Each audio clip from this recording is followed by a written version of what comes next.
the guitar is really what's driving the band. Do you just leave it up to the guitarist to come up with it? No, I write a lot of the guitar stuff.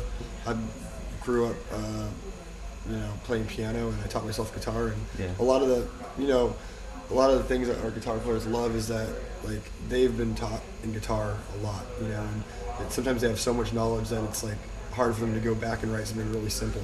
Stuff that like Pantera would write. Like Pantera writes very simple riffs, but they're very driving, and you have Dime shredding over it, And a lot of the stuff, like a lot of the very like driving simple riffs I've come up with, and so I always throw guitar riffs out, and I write all the songs with Sinister, so I have to be involved with the guitar stuff, or else I'd be sitting there waiting for them to give me all that stuff, and then I'd have to write vocals over it, But we kind of do it all at the same time.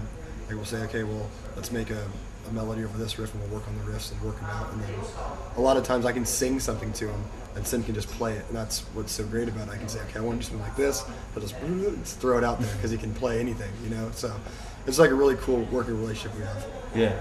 And the power metal thing, the 80s metal, the thrash metal, whatever you want to call it, is obviously a big influence in that. You were saying, you're 25, the other guys are all around that age. How did you discover that music? My dad, my dad gave me a GNR record when Appetite first came out, and that got me hooked on rock and roll. And from then on, I just went and found anything I could that had to do with metal or rock and roll.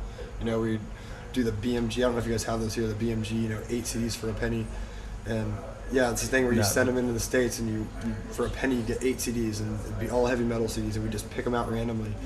Me and the Rev would do that, and we'd look through like Pantera and see who they thanked in their CD, and then we'd go buy all those CDs. And then eventually we got into you get into more and more extreme stuff. Everyone kind of gets into mainstream bands first, and they kind of break off and get into the more underground stuff. I'm kind of at the point now where I'm kind of going back to the mainstream stuff and kind of staying away from the full on onslaught of everyone sounding the same in the underground. But like right now, we just went and did that. You kind of have to go that way for a while and kind of find yourself and what you like musically. And so we just went, and every time we heard of a band, every time we saw a review, we'd go buy the CD or steal the CD or whatever we did at the time. So that's how we got into it.